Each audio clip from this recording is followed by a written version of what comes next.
Ok, ya estamos grabando. En nuestra serie de Primera de Pedro, hermanos, llegamos hoy finalmente al capítulo 3. Me convendría estar en Primera de Pedro y no en el libro de Oseas, ¿verdad? Primera de Pedro, capítulo 3. Escuchemos la palabra del Señor en los primeros 7 versículos. Asimismo, vosotras, mujeres, estad sujetas a vuestros maridos, para que también los que no creen a la palabra sean ganados sin palabra por la conducta de sus esposas, considerando vuestra conducta casta y respetuosa. Vuestro atavío no sea el externo de peinados ostentosos, de adornos de oro o de vestidos lujosos, sino el interno, el del corazón, en el incorruptible ornato de un espíritu afable y apacible, que es de grande estima delante de Dios. Porque así también se ataviaban en otro tiempo aquellas santas mujeres que esperaban en Dios, estando sujetas a sus maridos, como Sara obedecía a Abraham, llamándole Señor, de la cual vosotras habéis venido a ser hijas, si hacéis el bien sin temer ninguna amenaza.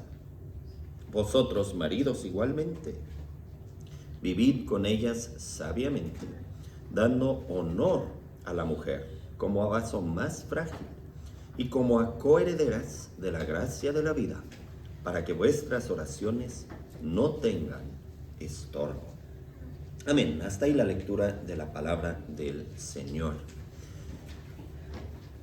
Voy a hacer algo que quizás es un poquito atrevido esta mañana, en el sentido que solamente vamos a predicar los versículos 1 y 2 y vamos a posponer consideración de los versículos 3 al 6 para otra predicación y del versículo 7 para otra predicación adicional, ¿verdad? Conforme Dios nos dé vida y oportunidad. Y digo un poquito atrevido porque uno ya sabe, ¿verdad? De antemano, que a veces las hermanas pueden suspirar un poquito. Llegamos a este pasaje, digo, solamente voy a hablar de los versículos 1 y 2, y las pobres hermanas dicen, bueno, entonces la predicación es solamente para mí, los varones no tienen que escuchar, y se me va a incitar a que sea sumisa, que sea pasiva, que sea obediente, y no estoy segura si quiero escuchar esa predicación, sobre todo no si viene de manera desequilibrada, ¿verdad? Algo para las mujeres y nada para los varones. Pero hermanas y hermanos, para todos, espero verán, ¿verdad? Antes de la conclusión de la predicación, que aunque lo que Pedro dice aquí sí se dirige a las mujeres, a las esposas de hecho como tal, no es una palabra solamente para ellas. Es algo que todos debemos de escuchar, algo que todos debemos de internalizar, y como siempre es el caso en la palabra de Dios, puede ser que haya reprensión, eso sí sucede, puede ser que haya exhortación, eso sucede mucho, pero la exhortación nunca es para desanimar. Es algo que dijo el apóstol Pablo, ¿verdad? Escribiendo a los corintios, él les escribía, él se comunicaba con ellos y les reprendía, les exhortaba, les explicaba. Pero, ¿por qué? Siempre con la autoridad que el Señor le había dado para edificación, no para destrucción. No hay ninguna parte de la palabra del Señor que sea para perjudicarnos, que sea para desanimarnos. Toda la palabra de Dios es para el consuelo y fortalecimiento del verdadero creyente, no excluyendo este pasaje tampoco. Bueno, entremos entonces a estudiar un poquito estos versículos. Y lo primero que tenemos que notar es que comienza estableciendo una conexión con el contexto. Dice, asimismo, de la misma manera. Es la misma palabra que aparece en el versículo 7, traducido como igualmente. Y eso nos recuerda, ¿verdad?, que las divisiones de los capítulos no son divisiones originales, no son divisiones inspiradas.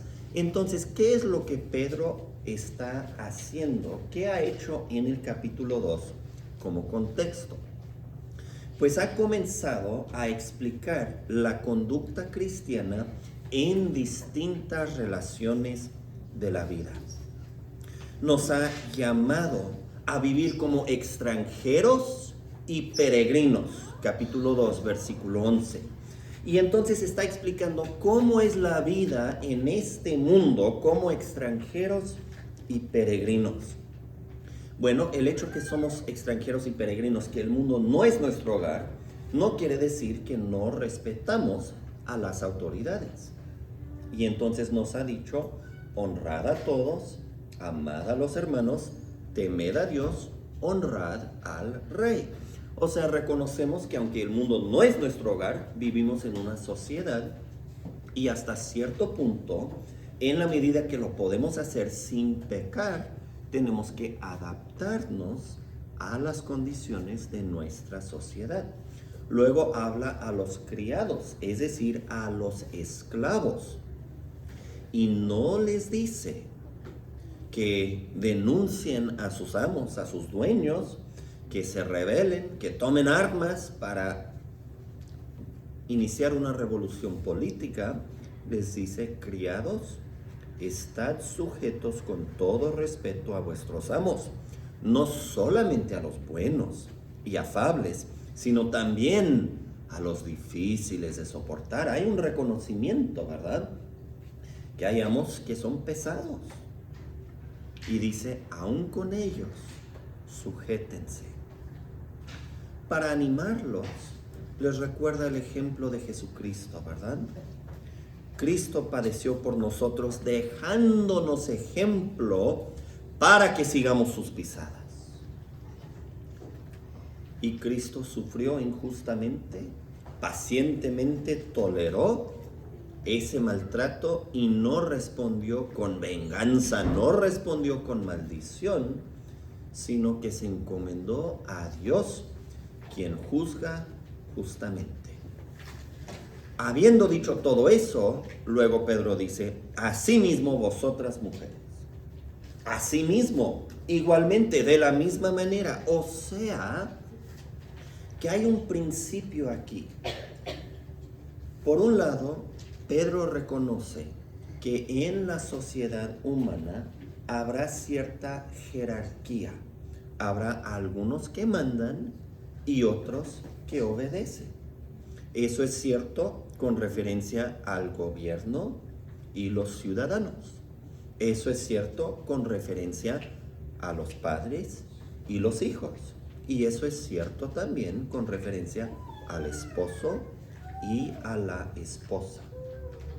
Ahora, siempre que alguien dice eso, puede haber cierta incomodidad, ¿verdad? Porque todos sabemos que a veces el gobierno hace leyes injustas. Reconocemos, ¿verdad?, que tenemos que obedecer a Dios más que a los hombres. Reconocemos que hay padres abusivos que dan órdenes que no deben de dar a sus hijos, que los sobrecargan de una manera que no respeta su nivel de desarrollo, sus capacidades. Reconocemos que hay esposos malignos que maltratan, que golpean, que aprovechan.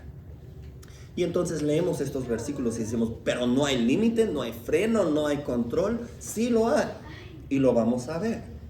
Pero hay que entender como fundamento el hecho que en este mundo, para esta vida, haya jerarquía, haya algunos que mandan y otros que obedecen, no está mal. Eso no es algo que se tiene que cambiar. Vivimos en una época del mundo donde se habla mucho de la igualdad, de la equidad, y donde hay personas que dicen que quieren que todos seamos iguales. Bueno, el resultado de esos experimentos de la igualdad ha sido que muchos sufren y unos pocos florecen y no son iguales. En La granja de los animales, ¿verdad?, es una fábula política, y la conclusión del libro es que todos los animales son iguales, pero algunos son más iguales que otros.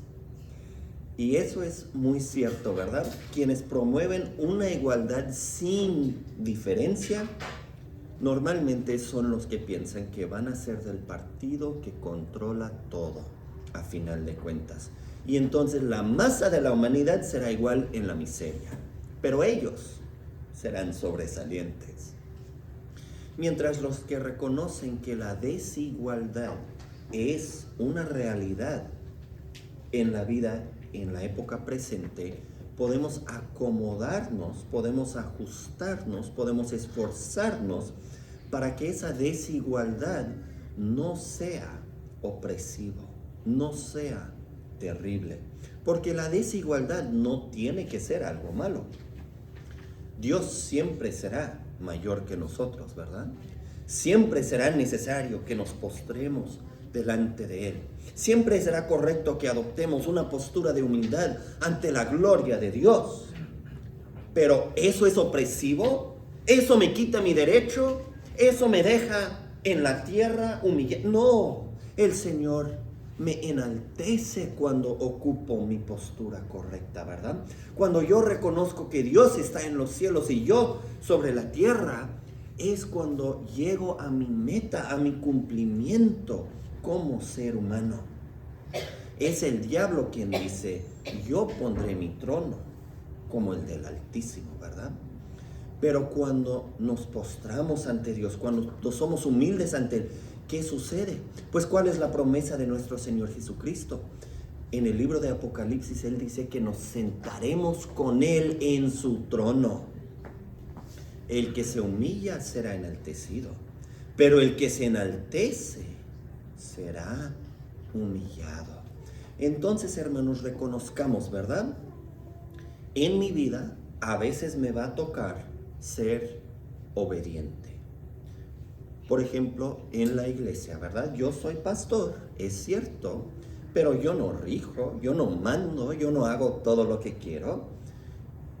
Aunado con los ancianos, tomamos decisiones.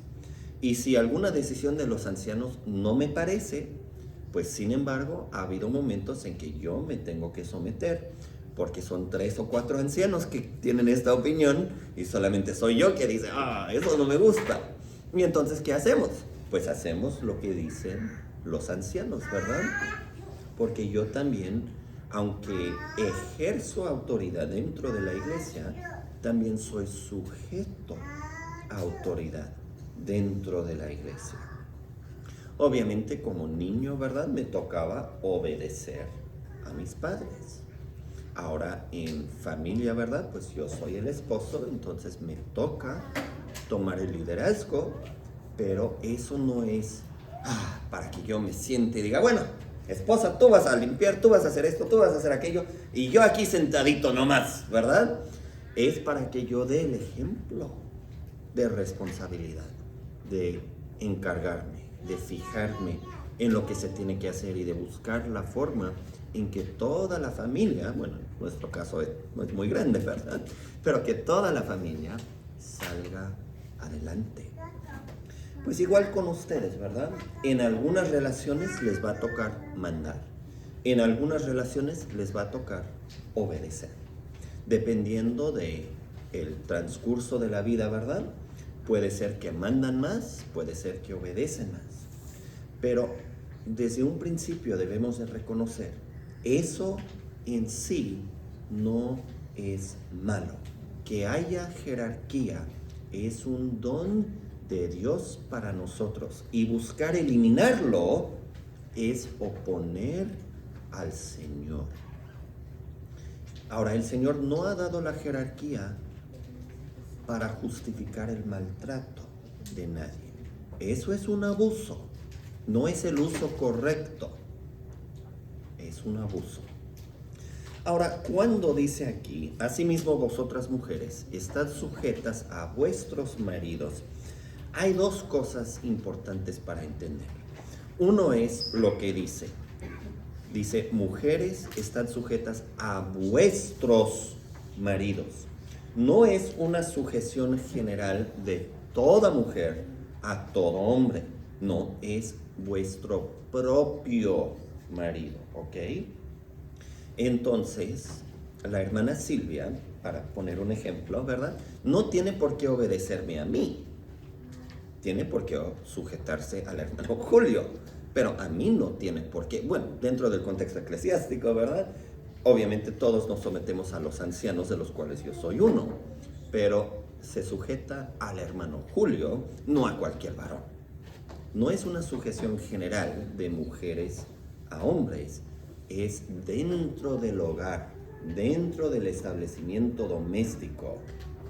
¿Quién tiene el liderazgo y quién se sujeta? Pues el esposo tiene el liderazgo y la esposa se sujeta. La segunda cosa es, ¿a qué nos referimos con esto de sujeción?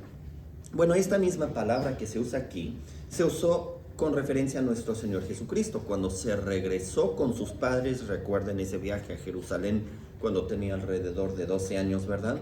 Y sus papás se olvidaron de Jesucristo y se quedó en el templo, ¿verdad? Y vinieron, lo buscaron. Bueno, cuando lo encontraron, la Biblia dice que se regresó con ellos y se sujetó a ellos. O sea que les prestó obediencia, siguió las indicaciones de José y de María, aunque él era perfecto, aunque él no tenía ningún pecado, aunque él era más sabio que ellos, sin embargo, se sujetó a ellos. Es la misma palabra que se usa para obediencia a los gobernantes, es la misma palabra que se usa para la obediencia que un esclavo debía a su amo. Y entonces, hermanos, es importante en fidelidad a la palabra de Dios que no digamos esta palabra quiere decir algo distinto que la obediencia. Sí indica obediencia, sí indica sujeción, indica que una persona dice así va a ser y la otra persona dice ok, así va a ser. Si no tenemos eso, ¿a poco tenemos sujeción? Si Cristo regresa con sus padres y le dicen, Jesús, es tiempo de que limpies tu cuarto, y él dice, no es tiempo de que limpie mi cuarto, eso no es obediencia, ¿verdad? Eso no es sujeción. Entonces, sí implica esto de obediencia. Dicho eso, déjenme aclarar, ¿verdad? El esposo también tiene una gran responsabilidad. Tiene una responsabilidad de ejercer autoridad, no como tirano, no como dictador, no como egoísta, ¿verdad? No para lucir o para sentirse bien, sino para edificación. Y lo mismo se podría aplicar a los padres y los hijos, ¿verdad? Los padres mandan y los hijos deben de obedecer, y si no obedecen, pues está bien que reciban una disciplina, ¿verdad? Pero el motivo de eso no es aplastar a los niños, no es perjudicarlos, no es torturarlos para que nosotros nos sintamos bien. El motivo de eso es criarlos, es formarlos que puedan ser adultos responsables, ¿verdad? No es para destrucción, es para edificación. Bueno, posteriormente, con la ayuda de Dios, ¿verdad?, hablaremos más de la responsabilidad de la autoridad. Pero Pedro comienza, ¿verdad? Comienza hablando a los siervos, luego pasa a hablar a las esposas, porque está comenzando con quién tiene que obedecer. Y Cristo tuvo que obedecer, y lo hizo. Y Cristo nos puso el ejemplo. Ahora, aquí Pedro particulariza bastante. Nos da el ejemplo de algo que puede suceder y al mismo tiempo nos da una gran motivación. Pedro entiende, ¿verdad?, que para las esposas no siempre es fácil obedecer. A veces los esposos son malvados, a veces los esposos son necios, a veces los esposos se equivocan, a veces, pues los esposos, pues yo soy uno, ¿verdad? Yo sé que tengo muchos defectos, ¿verdad? Y yo sé que para nada es fácil obedecerme siempre y constantemente, ¿verdad? Entre mejor me porto yo, más fácil es obedecerme, pero bueno, falta mucho. Y entonces Pedro anima a las esposas porque les dice, les da este motivo, para que también los que no creen a la palabra sean ganados sin palabra por la conducta de sus esposas. O sea, pone el caso más difícil, ¿verdad? Pone el caso donde hubo un matrimonio y posteriormente al matrimonio la esposa se convirtió al Señor, escuchó el evangelio, se convirtió, pero el esposo no ha sido convertido. Él sigue siendo en este contexto pagano, posiblemente judío, pero no es creyente. Es una situación muy difícil para una hermana en Cristo. Es pesado. Y Pedro lo menciona no porque es la única circunstancia donde aplican sus palabras, pero como para poner lo más difícil, lo más pesado, y de ese caso extremo ejemplifica lo que se debe de aplicar en todos los casos. Igual como dijo a los siervos, de verdad, sujétense no solamente a los amos afables y amigables, sino también a los ásperos, a los que manejan las cosas de una manera pesada. Y entonces aquí la presuposición de Pedro es un esposo creyente, un esposo que sí ha sido convertido, no será pesado, no será tan difícil obedecerlo, ¿verdad? Porque su forma de vida será diferente. Pero ¿qué del caso donde una hermana, una mujer cristiana, tiene esposo incrédulo, tiene un que no obedece a la palabra? En ese caso tiene la libertad de decir, bueno, ese hombre inconverso y malvado, yo no lo voy a respetar, yo no me voy a sujetar, que él haga lo suyo, yo voy a hacer lo mío, allá. No, dice Pedro. Al contrario, hay que ejercer una conducta casta y respetuosa para ganar al esposo. Ahora, aquí hay dos cosas también para considerar. Uno es que en casos donde hay un desequilibrio en la jerarquía, donde nosotros somos los que se tienen que sujetar, en esos casos no siempre conviene estar insistiendo en comunicar el evangelio verbalmente. Es lo que Pedro dice, ¿verdad? Sean ganados sin palabra. O sea, cuando vivimos con alguien, tenemos muchas oportunidades para hablarle, ¿verdad? Y bueno, de hecho es ya algo conocido, ¿verdad? Es algo que suele suceder mucho, que los esposos se impacientan. ¿Por qué? Porque la esposa está tac, tac, tac, tac, tac, tac, constantemente, ¿verdad? No deja de hablar. Bueno, no digo que los esposos tengan razón al pensar eso, ¿verdad? Pero es algo que muchos esposos han llegado a pensar. Bueno, pongamos el caso, ¿verdad? Hay un hombre inconverso, hay una mujer conversa y ella dice, ay, es que quiero que mi esposo se convierta. Y entonces dice, pues le voy a hablar, le voy a decir. Y diariamente le dice, ¿verdad? Despierta y le trae su café y le dice, oye, ¿hoy vas a creer en Jesucristo? Le trae su desayuno y cuando le está sirviendo sus huevos, le dice, mira, tienes que escuchar el evangelio. Ahí pone música cristiana y él dice, apaga eso. Y ella dice, no, no lo puedo apagar porque tienes que escuchar el testimonio del Señor.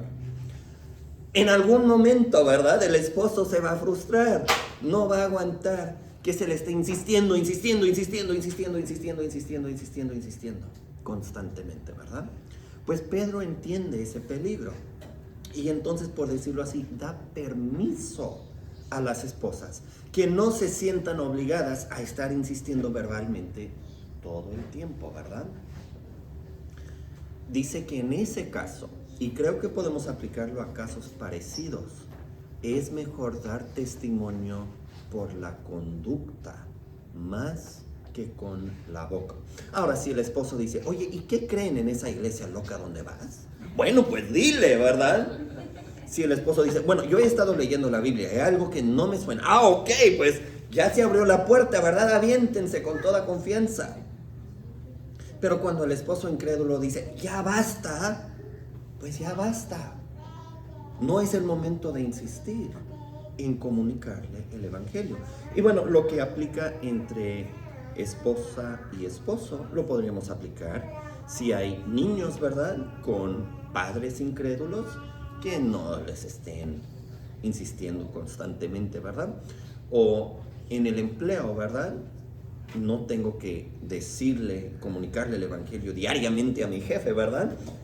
No tengo que obligarle a despedirme porque en vez de trabajar ahí estoy compartiendo el evangelio constantemente. Cuando hay este desequilibrio de posición, cuando estamos en un nivel subordinado en la jerarquía, si hay oportunidades de compartir verbalmente, adelante, gracias a Dios. Pero si no, con la conducta demostremos la realidad del evangelio. Bueno, imagínense la situación, ¿verdad?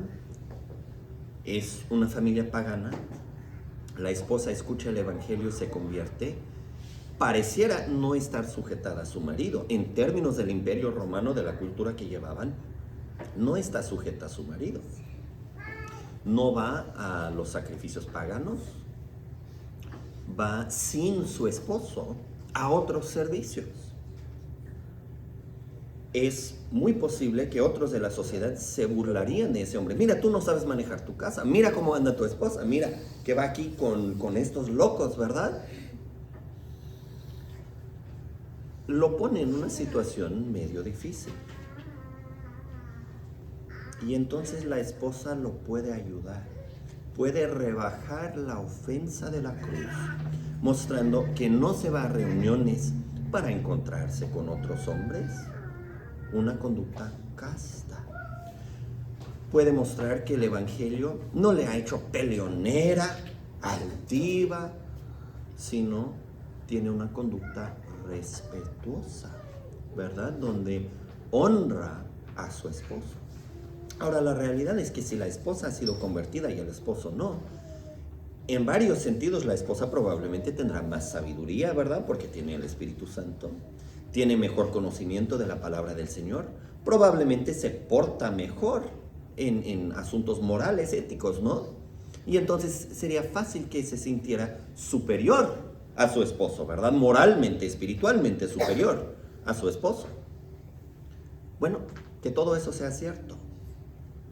La verdadera superioridad, la ventaja que concede el evangelio se va a demostrar ¿cómo? Siguiendo el ejemplo de Cristo, sujetándose a su esposo. Bueno, lo dicho de las esposas lo podemos aplicar a nosotros.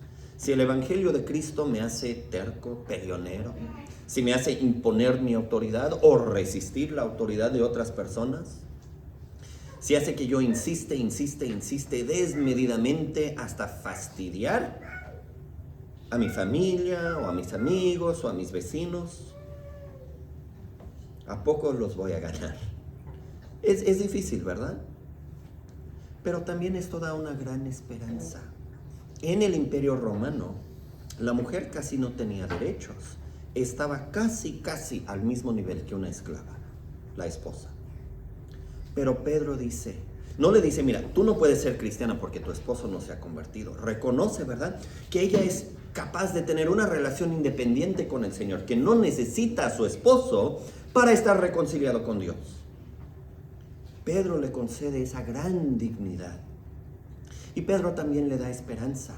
Aunque la esposa debe ser sujeta al esposo, ella puede prevalecer, puede ganar a su esposo, no en el sentido de que lo domina y lo manda y lo maltrata, pero en el sentido de que por su testimonio, por la conducta nueva de la esposa, el esposo es convencido de la verdad del evangelio y él también sigue al Señor. ¡Qué maravilla!, ¿verdad? Y bueno, lo que se aplica en el círculo doméstico se aplica a todos nosotros. A veces sentimos que la jerarquía está en nuestra contra, ¿verdad? Sentimos que estamos hasta abajo y nunca hasta arriba. Bueno, sentémonos hasta abajo entonces con el Señor Jesucristo, quien tomó el lugar más bajo. Demostremos a Él en nuestra conducta. Mostremos a todo el mundo que no necesitamos sus honores y sus elogios y esto, aquello, lo otro. ¿Por qué? Porque estamos con Cristo. y mostrémosle que tenemos un tesoro mucho más grande de todo lo que ellos ofrecen. ¿Cambiarían estar con Cristo por ser rey o reina de todo el mundo? No, ¿verdad? Y entonces, ¿por qué nos sentimos afligidos o aplastados si hay otros que tienen autoridad y nosotros no? Tenemos a Cristo. Nosotros tenemos algo para darles a ellos. Y es mucho más de lo que ellos tienen para darnos a nosotros. Con Cristo, esto que parece difícil, no es solamente posible, sí es posible. Con Cristo esto hasta se hace un gozo. Y Cristo usa nuestra humildad, nuestra sujeción para ganar a otras personas más. ¿Hay un privilegio mayor que ser usado por Cristo para ganar a otros? Bueno, este es el camino, ¿verdad? Cuando estamos al mismo nivel, podemos usar la palabra. Cuando estamos en un nivel inferior, quizás no podemos usar la palabra, pero siempre podemos usar la conducta casta y respetuosa. Que el Señor lo inscriba en nuestros corazones, hermanos. Amén. Vamos a orar. Nuestro Dios y Padre Santo, gracias por estos breves versículos de tu palabra. Gracias por el apóstol Pedro, por su pastorado de las mujeres que conocía, incluso las mujeres que estaban viviendo condiciones difíciles. Señor, en las palabras de Pedro vemos el corazón de Cristo para hermanas. Y Señor, pedimos que nos ayudes a todos a ver ese cuidado tierno de su parte para nosotros y a responder siguiendo su ejemplo. Señor, pedimos también que tú nos concedas el privilegio de mostrar a otros la diferencia que hace tener a Cristo en la vida y que de esta manera tú nos uses para atraer a más personas a nuestro Señor Jesucristo, por nuestros familiares que todavía no lo conocen, por nuestros vecinos, amigos, compañeros de trabajo o donde quiera que se encuentren, ¿no, Señor? Que nuestra conducta refleje honra sobre el nombre de nuestro precioso Señor Jesucristo, pues a través de Él te lo pedimos. Amén.